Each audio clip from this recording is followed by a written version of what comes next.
भयो जय हो नंदलाल की। हे आनंद मंगल भयो जय हो नंदलाल की। पहले की बात है, बहुत समय पहले की बात है, एक मथुरा नगरी हुआ करती थी। कौन सी नगरी? मथुरा नगरी। और मथुरा नगरी के जो राजा थे, राजा कंस।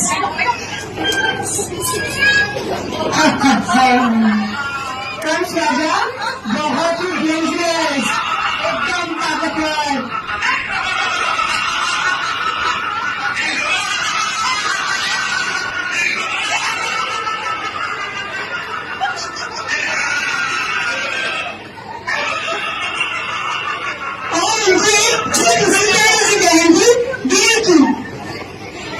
अपनी छोटी बहन से बहुत प्रेम करते थे।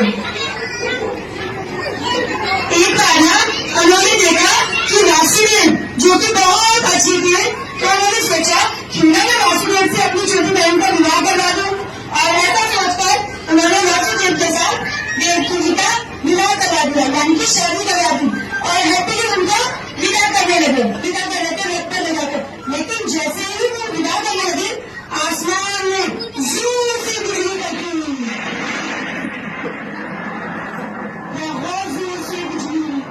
और जोर से बिजली कड़कने के साथ एक आकाशवाणी हुई, हे कंस, ये जो तेरी बहन है देवकी, इसकी आखिरी संतान ही तेरी मृत्यु का कारण होगा। ये सुनकर कंस एकदम डर गया और उसको बहुत गुस्सा भी आया। उसने गुस्से में अपनी छोटी बहन देवकी और उनके पति वासुदेव जी को पकड़ के मथुरा की जेल में बंद कर दिया। और सोचा कि जब ये लोग जेल में रहेंगे तो न इनकी संतानें होंगी और न मैं मृत्यु को प्राप्त होगा। ऐसा सोचकर कंस मथुरा में निश्चय ही धोखा लेने लगा। और जैसे जैसे देवकी और वासुदेव जी की संतानें होती, बार बार कंस जेल में आता और उनके हर बच्चे को छीन कर ले जाता और ले जाके पीछे मार देता। ऐसे करते करते 7-8 साल बीत गए। देवकी और वासुदेव बहुत दुखी रहते थे। फिर इस बार देवकी और वासुदेव की 8वीं संतान हुई, छोटा सा प्यारा सा बेबी। उसको देखकर देवकी और वासुदेव खुश हुए, लेकिन फिर दुखी भी हो गए कि अब कंस आएगा और हमारे इस प्यारे से मंदिर से बालक को भी अपने साथ ले जाएगा। फिर देवकी वासुदेव ने सोचा कि क्यों न मैं इसकी प्राण रक्षा के लिए अपनी मित्र जो कि नंद गांव में रहते हैं, गोकुल में रहते हैं, नंद बाबा और उनकी पत्नी यशोदा के पास छोड़ा हूँ।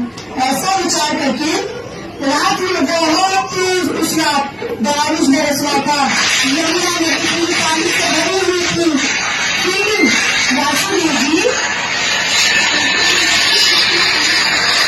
वासुदेव जी अपने सर पर टोपी रखकर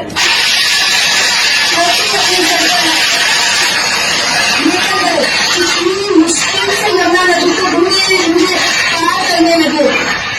इतनी जोर का पानी। अब शेष नाग जी ने उनकी सहायता की थी अमृता की तरह। और ले जाकर जब गोकुल गांव पहुंचे तो वहां सोती हुई जो माता यशोदा थी और नंद बाबा जो पास में सो रहे थे, उनके पास चुपचाप से जाके बेबी कृष्णा को रख दिया। वहां पर रख दिया बेबी कृष्णा को। और वहां पर यशोदा माता के पास जो छोटी सी बेबी थी, उनको वापस लेकर मथुरा आ गए। जो छोटी सी बेबी थी ना, उसी टोकरी में रखकर वासुदेव जी उनको वापस मथुरा लेकर आ गए। जैसे ही सुबह हुई, कंस को पता चला कि देवकी की 8वीं संतान हो गई है। वो हमारे दुख से गए एकदम और मैं इस बालक को नहीं छोड़ूंगा कहते हुए जेल के अंदर आ गया। और आकर उसने जबरदस्ती उस छोटी सी बेबी को उठा लिया, खींच कर देवकी ये बात मुझे दे गए। और जैसे ही उठाकर दीवार पर मारा, मैं छोटा सा बेबी एक माता के रूप में प्रकट हुई। और फिर आकाशवाणी हुई, ए मूर्ख कंस, जिसको तू देवकी की 8वीं संतान समझकर मारने की भूल कर रहा है, उसका जन्म तो कब का हो चुका है और मैं तेरी मृत्यु का कारण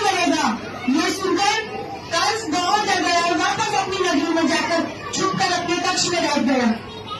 इस तरह दिन बीतते रहे, धीरे धीरे टाइम बढ़ता गया, धीरे धीरे बढ़ता गया। और जो छोटा बेबी कृष्णा जो कि माता यशोदा के पास थे ना, जो माता के कृष्णा के पास थे ना, यशोदा माता के पास, वो धीरे धीरे थोड़े बड़े होने लगे। जो बेबी कृष्णा के ना, वो थोड़े बड़े होने लगे और आप सबके जितने बड़े हो गए। फिर एक दिन पता क्या हुआ, माता यशोदा ने अपने साथ स्नान करने के लिए यमुना नदी ले गई। और माता जैसे स्नान करके जब वापस आई ना, तो उन्होंने देखा कि कृष्णा के मुंह में कुछ खाने रहे थे। उन्होंने जैसे ही कृष्णा का मुंह ओपन किया और देखकर आश्चर्य में ले गई। उनके मुंह के अंदर पूरा ब्रह्मांड दिख रहा था, यानी कि हमारी पूरी गैलेक्सी। माता एकदम सरप्राइज हो गए, आश्चर्य में आ गए, क्या ये मेरा ही है? मैंने कोई और बालक है? ऐसा सोच के 2 मिनट के लिए माता हटके बैठी रह गई। लेकिन फिर भगवान कृष्ण ने उन्हें सब कुछ बता दिया और उन्हें याद ही दिया कि उन्होंने कृष्णा जी के मुख में क्या देखा था। और ऐसे धीरे धीरे नटखटपन करते हुए, माखन मिश्री खाते हुए, बाल कृष्णा अपनी माँ के साथ, कृष्ण के साथ खेलते हुए धीरे धीरे बड़े होने लगे। और एक दिन पता है क्या किया, कृष्ण जी भी अपने भाई बलराम जी के साथ और अपने फ्रेंड्स जो कि बहुत सारे गोपी और ग्वाला थे, उनके साथ बॉल खेल रहे थे। इधर से उधर बहुत आनंद के साथ बॉल खेल रहे थे।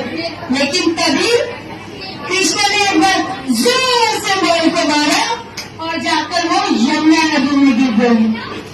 और यमुना नदी की ओर जैसे ही जाने लगे तो बलराम और ग्वाला ने कहा, रुको रुको कहना, वहां नहीं जाना, वहां पर हमने सुना बड़ा वाला सांप रहता है, वहां जाना हमारी माताओं ने मना किया है।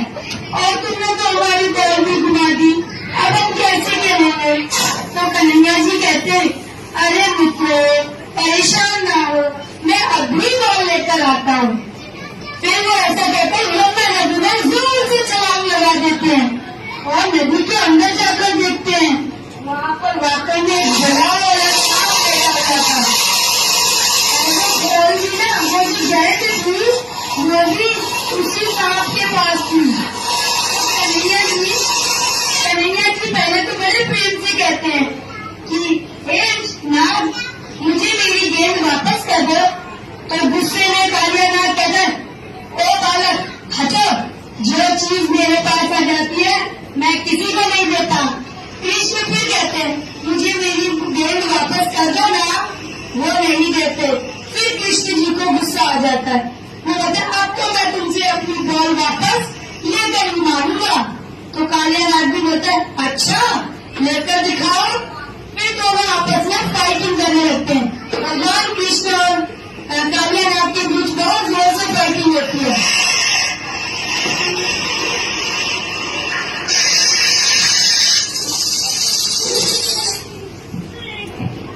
बहुत जोर से फाइट होती है। और जब फाइट में कालिया नाग हार जाता है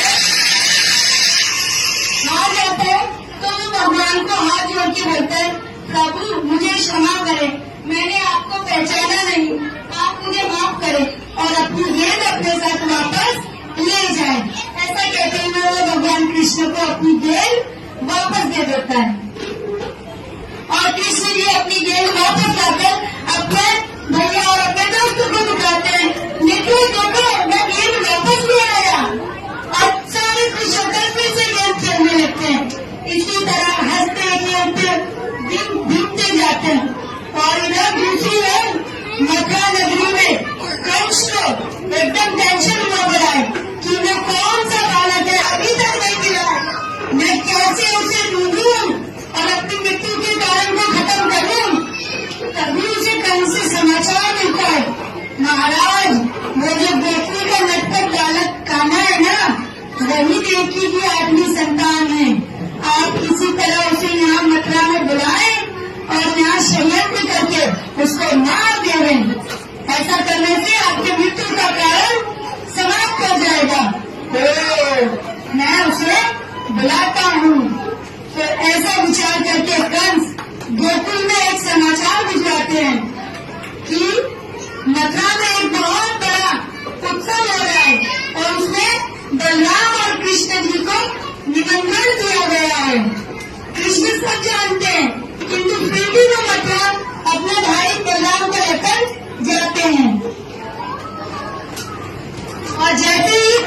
और बलराम जी जैसे ही मथुरा नगरी पहुंचते हैं, जाकर दरबार के अंदर पहुंचे भी नहीं होते कि कंस एकदम गुस्से में आ जाता है। हा हा हा, आज मैं अपने मृत्यु के कारण को समाप्त ही कर दूंगा, ऐसा सोचकर एकाएक आक्रमण करता है और कृष्ण जी और कंस के बीच में भयंकर युद्ध होने लगता है। कंस तो तैयार होकर आया था, लेकिन हमारे कान्हा जी तो खाली हाथी मल्ल युद्ध करने लगते हैं।